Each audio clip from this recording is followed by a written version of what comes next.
تو پھر یہ خو جو تبا کے اندر ہے، بندہ سننا چاہتا ہے، وہ بےتابیاں اسے تنگ کرنے لگ جاتی ہیں، اس کے اندر اداسیاں پیدا ہوتی ہیں کہ یار میں تو اس سے پیار کرتا ہوں، میں تو اس سے محبت کرتا ہوں، وہ بھی کرتا ہوگا، یہ تو یقیناً اس نے مجھے توفیق سجدہ نصیب ہی تب کی ہے، لیکن میں بھی تو سننا چاہتا ہوں کہ وہ مجھ سے پیار کرتا ہے، میرے سجدوں کا مل ڈالا اس نے، اگر میں گلی گلی کی خاک چھانی اور نگر نگر گھوم کے اس کے حرم کے چکر کاٹے اور دیوانہ وار گھوما تو وہ بھی تو کہے مجھے تیرے چکر عاشق زار نظر آ رہے ہیں اور میں تجھے پسند کرتا ہوں، تو چکر کاٹ رہا ہے، میرے حرم کا طواف کر رہا ہے، میں تیرے اوپر رحمتیں نچھاور کر رہا ہوں، تو سننا چاہتا ہے بندہ کہ وہ بھی کہے کہ ہاں تیری محبت قبول ہوئی، تیری محبت مراد کو پہنچی، تو آواز آئی تم یہ چاہتے ہو نا کہ وہ بھی تم سے محبت کا اظہار کرے اور اعلان کرے اور اس کی محبت کا تمہیں یقین تو ہے لیکن وہ مزید جو ہے وہ اذعان و یقین کے سانچے میں ڈھل جائے، تو کہا کہ یہ اگر تم چاہتے ہو تو تم ایک طریقہ بتاتا ہوں، تم محبت کا جواب چاہتے ہو، تم ان سجدوں کا جواب چاہتے ہو، تم طواف اور ان چکروں کا جواب چاہتے ہو، تو تمہیں بتاتا ہوں میرے رسول کی چوکھٹ پہ آؤ اور ان کی اتباع کرو، ان کی اتباع کرو۔ تم نکلے تو محبت کرنے تھے، تم عاشق زار بنے تھے، لیکن یحببکم اللہ، وہ خدا ہو کہ تم سے محبت کرے گا۔ اچھا یہاں میں ایک اور جملہ کہنا چاہوں گا، وہ یہ کہ یہاں ذکر کیا گیا حضور کی اتباع کا، تو اتباع سے قبل بھی محبت، اتباع کے بعد بھی محبت۔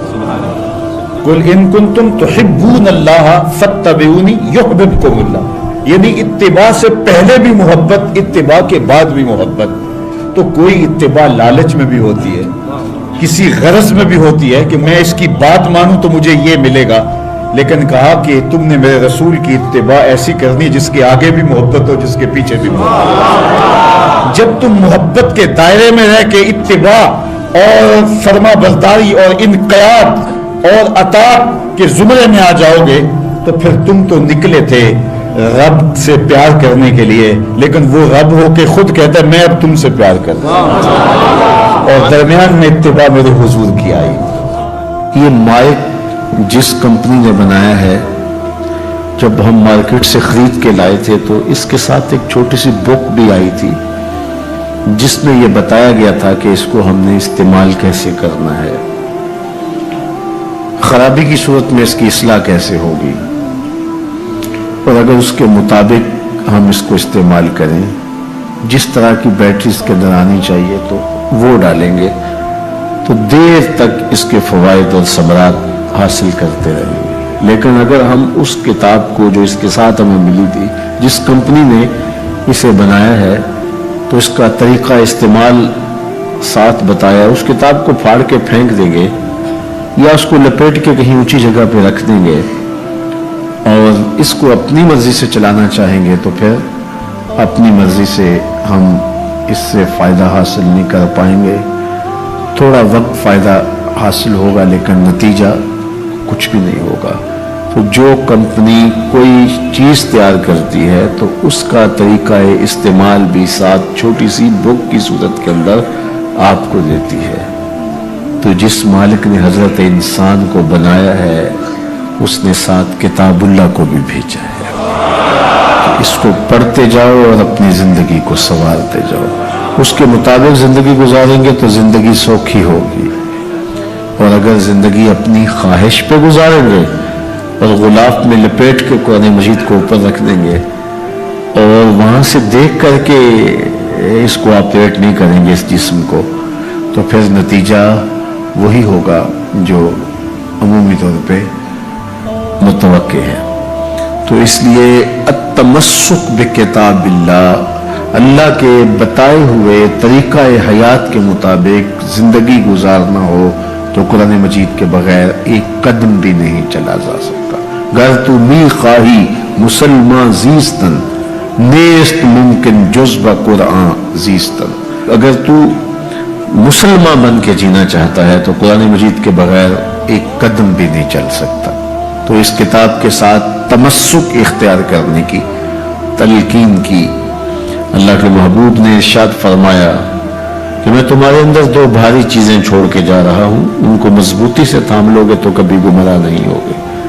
اولہما کتاب اللہ، ان میں سے پہلی چیز اللہ کی کتاب ہے، فیہ الہدی والنور فخذوا بکتاب اللہ واستمسکوا بہ، اس میں ہدایت ہے، روشنی ہے، اس کو مضبوطی سے پکڑ لو، اچھی طرح سے تھام لو، تم گمراہ نہیں ہوگے۔ یار جو شخص نابینا ہے اسے کیا پتا کہ یہ پھولوں کی بہاریں کیا ہوتی، جو پیدائشی نابینا ہے اسے کیا پتا ہے کہ آسمان پر بزم کواکب کے رنگ کیا ہیں، اسے تتلی کے پروں میں قدرت کی صنائی کا کیا اندازہ ہو سکتا ہے، اسے مور کے پروں میں رنگوں کی مینا کاری کا کیا اندازہ ہو سکتا ہے، اسے پھوٹتے جھرنوں، بہتی ندیوں اور کوسے قضا کی رنگینی اور دھنک کی شوخیوں کا لطف کیسے نصیب ہو سکتا ہے، اس کو کیا پتا حسن کیا ہوتا ہے، اس کو کیا پتا جمال کیا ہوتا ہے۔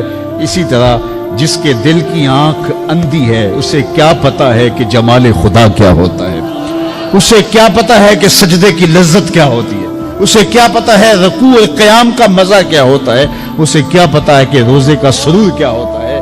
تو اگر ہم اپنے دل کے میل اتاریں گے تو دل کی آنکھیں کھلیں گی، تو پھر زندگی کا لطف آنا شروع ہوگا، پھر پتہ چلے گا اسلام کیا ہے، پھر پتہ چلے گا دین کیا ہے۔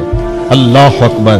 اسی لیے قرآن نے کہا من کان فی ہذہ اعمی فہو فی الآخرۃ اعمی واضل سبیلا، جو دنیا میں اندھا رہا کل قیامت کے دن بھی نابینا اٹھایا جائے۔ اس سے ان آنکھوں کی بے نوری مراد نہیں ہے، دل کی بے نوری مراد ہے۔ اقبال نے کہا تھا دل بینا بھی کر طلب خدا سے، کہ آنکھ کا نور دل کا نور نہیں، آنکھ کا نور اور ہے، دل کا نور اور ہے۔ تو جس طرح آنکھ بے نور ہو جائے، آنکھ پر دھند، جالا، ککرے اور سفید اور کالا موتیا اتر آئے، تو ہم سب کچھ بیچ کر کے بھی آنکھوں کا نور خریدنے کی کوشش کرتے ہیں۔ تو یار کبھی اجڑے ہوئے دل کا بھی تو علاج کرواؤ۔ علاج تمہارے گھر میں پڑا ہے، راتوں کی تنہائیوں میں اٹھ کے قرآن پڑھو اور ساتھ رویا کرو، دیکھنا دل کے میل اترنا شروع ہو جائیں گے، اور دل کے پردے سے وہ غلاستیں جب اتریں گی تو پھر پتہ چلے گا کہ دل جمال یار کیسے دیکھتا ہے، دل کی دنیا کیا ہے۔ وچے بھیڑے وچے جھیڑے وچے ونج مہانے ہو، 14 طبق دلے دے اندر تمبو وانگو تانے ہو، پھر پتہ چلے گا یہ دل دنیا کیا ہے۔ پھر اس کی تڑپ، اس کی بے چینی، اس کا اضطراب زندگی کا حاصل بن جائے گا۔ پھر زندگی کی بے چینیاں، دل کی بے چینی اور دل کا محبوب کی یاد میں تڑپنا تمہیں سرور دے گا۔ پھر تم ایک ایک عضو میں دل مانگو گے، وہ مزہ دیا تڑپ نے میری آرزو ہے یا رب، وہ مزہ دیا تڑپ نے میری آرزو ہے یا رب، میرے دونوں پہلوؤں میں دل بے قرار ہوتا۔ پھر سمجھ آئے گی کہ یہ دل کتنی قیمتی شے ہے۔ اللہ نے بدن میں آنکھیں بھی دو رکھی ہیں، کان بھی دو رکھے ہیں، ہاتھ اور پاؤں بھی دو رکھے ہیں، لیکن دل ایک ہی رکھا ہے، اور دل عرش اللہ ہے، اللہ کا عرش ہے۔ پھر پتہ چلے گا۔ تو آئیے دل سے زنگ اتاریں، میل اتاریں، دل مصفا ہو، دل خوبصورت بن جائے، پھر دل کی کشکول پھیلا کے پھر عرض کریں ہر تمنا دل سے رخصت ہو گئی، اب تو آجا، اب تو خلوت ہو گئی۔ لیکن یہ میل کچیل سے ہٹا ہوا ہوگا تو گندی جگہوں پہ محبوب تو نہیں آتے ہیں۔ تو حسد، حقد، کینے، بغض، نفرتیں یہ ہم پالے رکھتے ہیں، اپنی زندگی کو ہم نے خود بوجھل بنایا ہوا ہے۔ میاں حسد کرنے سے محسود کا کیا ہوگا؟ ہم اپنے آپ کو تلخی میں مبتلا کیے ہوئے ہیں۔ بغض رکھنے سے مبغوض کا کیا ہوگا؟ ہم اپنے آپ کو بوجھ میں مبتلا کیے ہوئے۔ تو اپنے دل سے یہ سارے بوجھ اتار کر کے جب دل کو مصفا اور مزکا کریں گے تو پھر دیکھیے کہ دل کے آئینے میں کیسے جمال یار دکھائی دیتا ہے۔ تو اس دل کی اصلاح ہوگی کثرت کے ساتھ قرآن مجید کی تلاوت کرنے سے۔ تو راتوں کی تنہائیوں میں اٹھ کے قرآن پڑھو، دیکھنا کہ کیسے دل کے زنگ اترتے ہیں۔ بعض لوگ بڑی عجیب خبر سناتے ہیں، میاں تمہیں کیسے پتا؟ وہ کہتا ہے میں رات اچانک نیند نہیں آ رہی تھی تو ایک چینل کھولا تو اس میں یہ خبر چل رہی تھی، تو میں نے کہا تجھے نیند نہیں آ رہی تھی، تو نے چینل کھولا، کاش تو قرآن کھول کے بیٹھ جاتا، تجھے وہ دکھائی دیتا کہ تیرا اندر تیرا باہر روشن ہو جاتا۔ تو راتوں کی تنہائیوں میں اٹھ کے قرآن مجید پڑھنے کا مزاج پیدا کریں، اپنی صبح کا آغاز قرآن مجید کی تلاوت سے کریں، اپنے دن کو سمیٹیں، سونے کی تیاری کریں، سورہ ملک سے اپنے معاملات کو سمیٹیں۔ یہ چند دن کر کے دیکھ لیں۔ اور اگر آپ کو معاشی مسائل ہیں، مشکلات ہیں، تو سورہ واقعہ اس کے لیے اکسیر ہے۔ صرف 3 رکوع ہیں، اتنی اکسیر کہ جس کی زندگی میں سورہ واقعہ آ گئی وہ مشکلات میں مبتلا نہیں ہوتا، اللہ اس کے لیے رزق کے دروازے کھول دے۔ مدینے کی گلی سے میرے حضور کا گزر ہوا، ایک ایسا مکان بن رہا تھا جس طرز کے مکان کو حضور پسند نہیں کرتے، تو پوچھا یہ کس کا مکان ہے؟ کہا فلاں انصاری کا۔ حضور گزر گئے، کسی نے اس کو جا کے بتایا حضور تیری گلی سے گزرے تھے، تیرے مکان کو دیکھا، شاید حضور کو پسند نہیں آیا۔ چہرہ بتا رہا تھا حضور کا کہ تیرا مکان اچھا نہیں لگا۔ انہوں نے کدال لیا اور مکان زمین کے برابر کر دیا۔ چند دن کے بعد حضور کا پھر گزر ہوا تو دیکھا کہ مٹی کا ڈھیر پڑا ہوا ہے، ملبہ پڑا ہوا ہے۔ کہا اس شخص کو بلاؤ، بلایا گیا، کہا میں گزرا تھا، تیرا مکان بن رہا تھا، اب مٹی کا ڈھیر پڑا ہے۔ حضور میں نے گرا دیا۔ فرمایا کیوں؟ عرض کی سنا تھا آپ کو پسند نہیں، سنا تھا آپ کو پسند نہیں۔ میں اور آپ اپنے اندر اترے اور دیکھیں ہمارا کیا کیا حضور کو پسند۔ محمد دی زیارت محمد دے رنگ وچ، اے ٹھگ بازیاں جانے پیارا محمد صلی اللہ علیہ وسلم۔ جب ان کے ہوئے تو پھر اپنی خواہش رہی کہاں؟ اپنی رضا کو محبوب کی رضا میں فنا کر دینے کا نام ہی تو محبت ہے۔ تیرے ہندیاں سندیاں محبوبہ، میں کافر ہوں جے میں ہوں، اپنی نفی کرنے کا نام ہی تو محبت ہے۔ لیکن میں اپنی خواہشات کا پتلا ہوں اور عاشق رسول بھی ہوں، کیسی عجیب کہانی ہے۔ میں اپنی آرزوؤں کا بندہ بھی ہوں اور عاشق رسول ہوں، کیسی عجیب کہانی ہے۔ جب ان کے ہو گئے پھر اپنا کچھ نہ رہا۔ محبوب کی رضا میں اپنے آپ کو گم کرنے کا نام محبت ہے۔ جب ان کے ہوئے تو پھر زندگی کا جمال، زندگی کا نور نصیب ہوا، زندگی کی حقیقتیں ہاتھ آ گئی۔ میں عاشق رسول کہلاتا ہوں، حج اور عمرے بھی کرتا ہوں۔ میں 1.25 لاکھ مرتبہ جو ہے وہ ہر ہفتے میں درود بھی پڑھتا ہوں۔ میں محفل میلاد کرواتا ہوں، پوری دنیا کے نعت خواں جمع کرتا ہوں، لیکن حضور کی سنت چہرے پہ سجانے کی توفیق نہیں ہے۔ مجھے حضور علیہ الصلوۃ والسلام کے بتائے ہوئے طریقے کو اختیار کرنے کی ضرورت نہیں ہے۔ صاحب سوچیں کہیں آپ اپنے آپ سے دھوکہ تو نہیں کر رہے؟ ان سے تو نہیں کیا جا سکتا، ان سے دھوکہ کون کرے؟ وہ تو جانتے ہیں کون کہاں کھڑا ہے۔ میرے حضور بولے یاری لا تو پاک نبی سنگ، اے پر پوری یاری، یاری لا تو پاک نبی سنگ، اے پر پوری یاری، پھر درود قبول ہے تیرا لکھ نہ لو ایک بار۔ پھر نہ لاکھ مرتبہ پڑھنا، ایک بار ہی پڑھ لینا وہ بھی قبول ہے۔ اشہد بلال عند اللہ اشہد، پھر بلال کا اشہد بھی قبول ہے۔ وہ چہرہ اور چہرے کا دل نہیں دیکھتے، بندے کا دل دیکھتے ہیں۔ تو جب تم اپنے باطن کو حضور کے نام پہ لگاؤ گے تو پھر ایک ایک عمل ان کی سنت کی اتباع میں۔ یہ صوفی کی علامات ہیں۔ رنگ برنگے کپڑے پہن لینے سے صوفی نہیں بنتا، مختلف رنگوں کے پٹکے باندھ لینے سے صوفی نہیں بنتا، صاحب بھنگ گھوٹ کر پینے سے صوفی نہیں بنتا، ڈھول کی تھاپک پر ناچنے اور رقص کرنے سے صوفی نہیں بنتا، مختلف تصوف کی اصطلاحات کو یاد کر لینے سے صوفی نہیں بنتا، محمد عربی کی غلامی سے صوفی بنتا ہے، حضور کی چوکھٹ کی فقیری سے صوفی بنتا ہے۔ طائف کے بازاروں میں لوگوں نے پتھر تک مارے، نالین خون سے زخمی ہو گئے، اور ادھر سے حکم بھی آتا ہے محبوب بولو تو صحیح۔ ان پہاڑوں کو ایسے جو ہے وہ جوڑیں گے کہ یہ درمیان میں پس کے رہ جائیں گے، عذاب کے فرشتے حاضر ہو کے پیشکش کرتے ہیں، لیکن میرے حضور فرماتے ہیں نہیں، میں رحمت بن کے آیا ہوں۔ وہی رحمت للعالمین نبی فتح مکہ کے دن حکم دیتے ہیں کہ ابن خطل کو قتل کر دو، اس کی لونڈیوں کو قتل کر دو۔ یہ حضور کا گستاخ تھا، ہجب کیا کرتی تھی اس کی لونڈیاں، گا گا کے حضور کی اہانت کیا کرتی تھی۔ اس نے سوچا بچنے کی کوئی صورت نہیں ہے تو کعبۃ اللہ کے پردے کے اندر چھپ گیا۔ پوچھا گیا یہ تو کعبہ کے پردے کے اندر چھپ گیا ہے، یہاں پناہ لے لی ہے؟ کہا یہیں سے نکال کے قتل کر دو. یہ میرے نبی کا اختیار ہے. حضور چاہیں تو معاف کر دیں, حضور چاہیں تو حکم صادر کریں کہ ان پر حد جاری کر دی جائے, ان کو سزا دی جائے. اس لیے ہمارے اوپر لازم ہے کہ جس کا جرم ثابت ہو جائے اس کو قرار واقعی سزا دی جائے. ایک تو بات یہ ہوئی کہ جو عمومی طور پہ مختلف جگہوں پہ بیٹھ کے یہ چیختے ہیں کہ حضور نے تو معاف کر دیا, تو آپ معاف کیوں نہیں کرتے؟ آپ اتنے سخت کیوں ہو گئے ہیں؟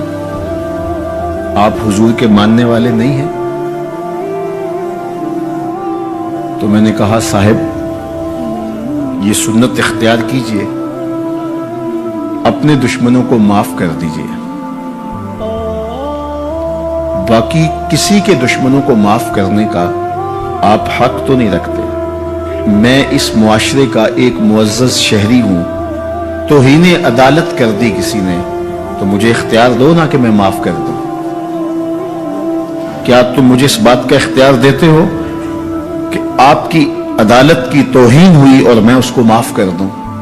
آپ کہیں گے آپ تو ہمارے شعبہ کے شخص نہیں ہیں. اچھا پاکستان کے سارے وکیل جمع ہو جائیں اور وہ کہیں کہ چلو اس کو ہم معاف کر دیتے ہیں, تو کیا تم تمام وکلاء کو اس بات کا حق دیتے ہو کہ وہ عدالت عظمیٰ کی توہین معاف کر دیں؟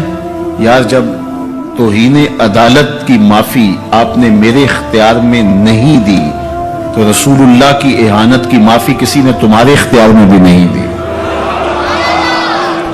یہ بات اچھی طرح سن لو, یہ بات اچھی طرح سمجھ لو کہ یہ تمہارا اختیار نہیں ہے, یہ صرف رسول اللہ کا اختیار ہے. حضور کے اختیار میں تم کون ہوتے ہو تصرف کرنے والے؟ وہ معاف کریں ان کی مرضی, وہ نہ کریں ان کی مرضی. تو پہلی بات یہ ہوئی کہ حضور علیہ السلام کا اہانت کرنے والا شخص وہ واجب القتل ہے, اس کی سزا موت ہے. اور یہ قرآن کا آئین ہے, یہ احادیث سے ثابت شدہ نتیجہ ہے. پاکستان کا آئین, پاکستان کا دستور یہ بتاتا ہے, 295C میں بھی ساری بحث کے بعد یہ قانون بنا تھا کہ جو شخص حضور کی اہانت کرے وہ واجب القتل ہے, اس کو سزائے موت دی جائے گی, اس کو پھانسی پہ چڑھایا جائے گا. جب پاکستان کا آئین بنا ہے, پاکستان کا قانون بنا, پھر کیوں بنایا ہے اگر اس قانون کو نافذ نہیں کرنا؟ اب تک پاکستان کے اس قانون کو عملی طور پہ کسی پر بھی نافذ نہیں کیا گیا. جب سے یہ قانون بنا ہے یہ قانون کی حد تک ہے اور غیر مؤثر ہے. اور یہاں سزائے موت ہوئی بھی تو پاکستان کی اعلیٰ عدالت نے اس کا جس اجلت میں فیصلہ کیا وہ آپ کے سامنے ہے. اس فیصلے نے امت مسلمہ کو دکھی بھی کیا ہے, مضطرب بھی کیا ہے, عدالتوں سے لوگوں کا اعتماد بھی اٹھ گیا ہے. اور دوسری بات, ان حالات کے اندر پاکستان کے وزیر اعظم نے جس طرح جلتی پر تیل ڈالا ہے اور جس طرح کی گفتگو کی ہے, کیا ایک وزیر اعظم کو یہ زیبا ہے؟ رعایا اولاد کی طرح ہوتی ہے. اس تقریر نے جلتی پر تیل کا کام کیا. تیسری بات میں آپ سے یہ کہنا چاہوں گا کہ اس وقت ہم پراکسی وار میں ہیں. ہمارا دشمن ہمارے وجود کو برداشت نہیں کرتا. ہم ایٹمی قوت ہیں اور وہ ہمیں صفحہ ہستی سے مٹانا چاہتا ہے. پاکستان کے اندر یہ جو آئین 295C ہے, مغرب کو ایک آنکھ نہیں بھاتا اور وہ چاہتے ہیں کہ یہ قانون غیر مؤثر تو ہے ہی ہے, یہ قانون ختم بھی ہو جائے. اور ایک تیر سے وہ کئی شکار کرنا چاہتے ہیں کہ قانون بھی توڑ دیا جائے اور یہ وطن بھی توڑ دیا جائے. لیکن ہمیں سوچنا ہے حضور سے ہمارا رشتہ لازوال ہے اور یہ ملک بھی اپنا ہے. اس لیے احتجاج ہمارا جمہوری اور آئینی حق ہے اور اس کو ہم جس انداز میں بہتر سمجھتے ہیں احتجاج ریکارڈ کروانا چاہیے. کسی نے بیان دے دیا، کسی نے تحریر لکھ دی، کسی نے کالم لکھا، کسی نے میڈیا پہ آ کے اپنے جذبات کا اظہار کیا، کسی نے اداروں کو پیغام دیا، کسی نے احتجاجی مظاہرہ کر کے جلوس نکال کر کے اعلان کیا، کسی نے دکان بند کر کے اس بات کا اعلان کیا کہ ہم تمہارے اس فیصلے کو قبول نہیں کرتے. تو یہ ہمارا آئینی جمہوری دستوری حق ہے کہ ہم اپنے جذبات کا اظہار کریں. لیکن ہمیں اس موقع پہ گہری نظر رکھنا پڑے گی کہ دشمن اس سے فائدہ حاصل نہ کرے. اپنے لوگوں کو مرتب اور منظم رکھا جائے. جذبات کے اس ماحول کے اندر بھی ہم اپنی گفتگو کو پورے غور و فکر کے ساتھ تول کے بولنے کا مزاج بنائیں تاکہ ملک کے اندر کوئی ایسی صورتحال پیدا نہ ہو. اللہ میرے وطن کی حفاظت کرے اور ہم سب کو حضور علیہ الصلوۃ والسلام کے ساتھ لازوال محبتوں کا جو رشتہ ہے اس کو نبھانے کی توفیق دے. حضور کے سامنے حشر کے دن ہم شرمندہ نہ ہوں. حضرت حسن بصری رضی اللہ تعالیٰ عنہ فرماتے ہیں اپنی توبہ کا واقعہ، فرماتے ہیں کہ میں امیر کبیر شخص تھا اور بصرہ کے بازاروں کے اندر دکھی پریشان لوگوں کی مدد کے لیے بھی نکلتا تھا. ایک دن میں بازار میں جا رہا تھا کہ ایک خاتون مجھ کو نظر آئی، اتنی خوبصورت جیسے چاند کا ٹکڑا ہو. میں نے مسلسل اس کی طرف دیکھنا شروع کر دیا. اس نے کہا اما تستحی، تجھے حیا نہیں آتی؟ مجھے دیکھے جا رہے ہیں. کہتے میں نے کہا من کس سے حیا کر؟ تو اس عورت نے کہا فمن یعلم خائنۃ الاعین وما تخفی الصدور، اس سے حیا کرو جو دلوں کے بھید جانتا ہے، جو آنکھوں کی خیانت کو جانتا ہے، اس سے حیا کرو. کہتے ہیں یہ بات تو بہت بڑی تھی لیکن اس کا حسن ایسا تھا کہ مجھے اس کے باوجود اس کی طرف رغبت رہی اور میں مسلسل اس کو دیکھتا رہا. اس نے پھر مجھے کہا کہ کیا معاملہ ہے کہ تم میری طرف دیکھنا چھوڑتے نہیں ہو، کون سی چیز پسند آئی؟ تو کہتے ہیں میں نے اس کو کہا کہ تیری جھیل سی آنکھوں میں ڈوبنا چاہتا ہوں اور یہ میرے لیے ایک باعث کشش ہے. اس نے کہا تم رکو، شاید تمہارا مطلوب پورا ہو جائے. میں وہاں رکا اور وہ اپنے گھر چلی گئی. تھوڑی دیر کے بعد اس کی خادمہ تشت کے اوپر کپڑا ڈالا ہوا ہے اور میرے طرف پڑھایا. کہتے ہیں میں نے جب کپڑا اٹھایا تو اس کے اندر اس کی 2 آنکھیں تھی اور اس کے اوپر لکھا ہوا تھا کاغذ کے ٹکڑے پہ لا اریدو اینن یفتتن بسببھا احد، میں ان آنکھوں کو رکھنا ہی نہیں چاہتی جس کی سبب سے ایک مومن فتنے میں پڑ جائے.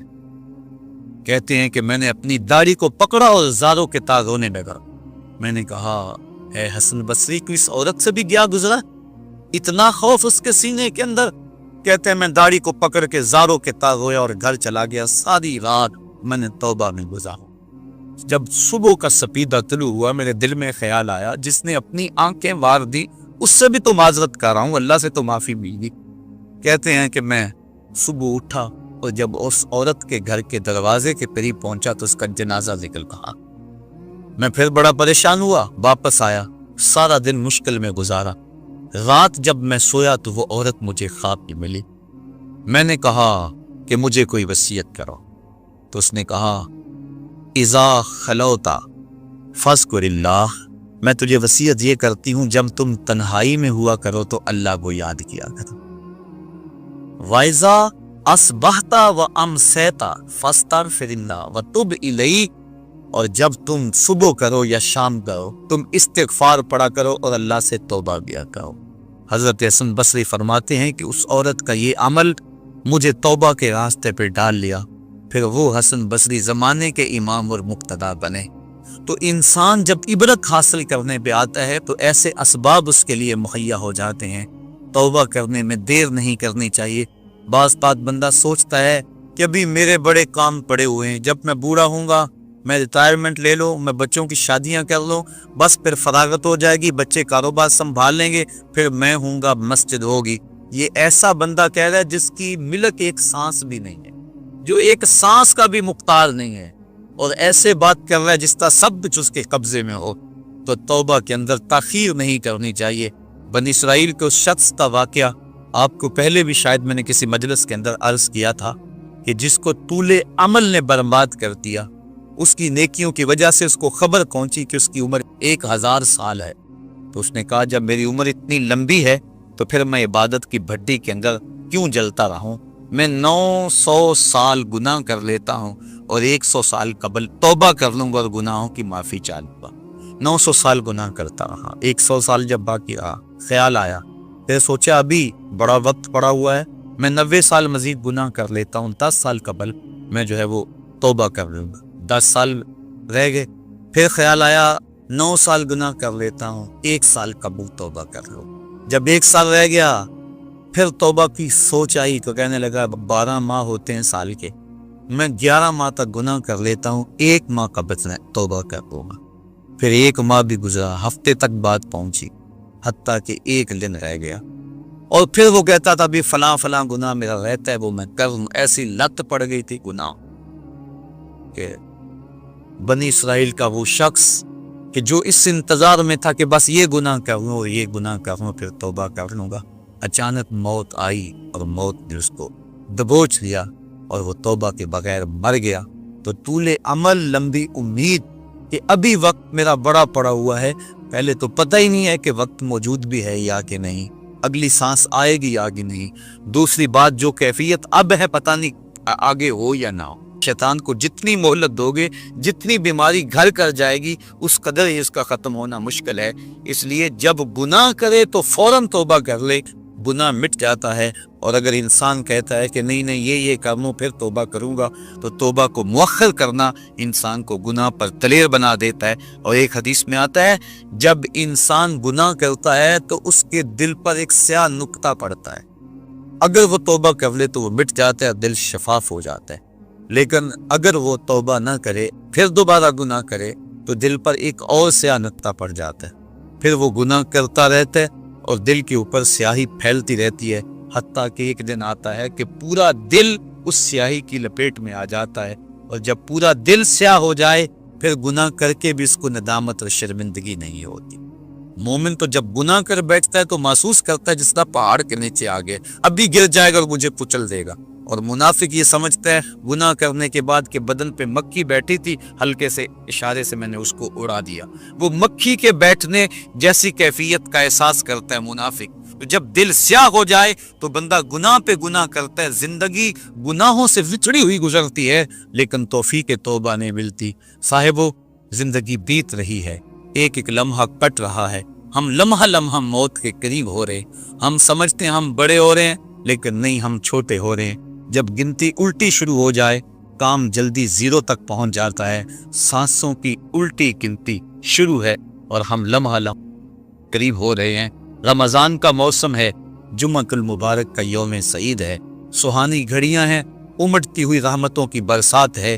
فرمایا حدیث میں کہ ایک ساتھ جمعۃ المبارک میں ایسی ہوتی ہے جس میں جو دعا مانگو اللہ اسے قبول فرما لیتا ہے.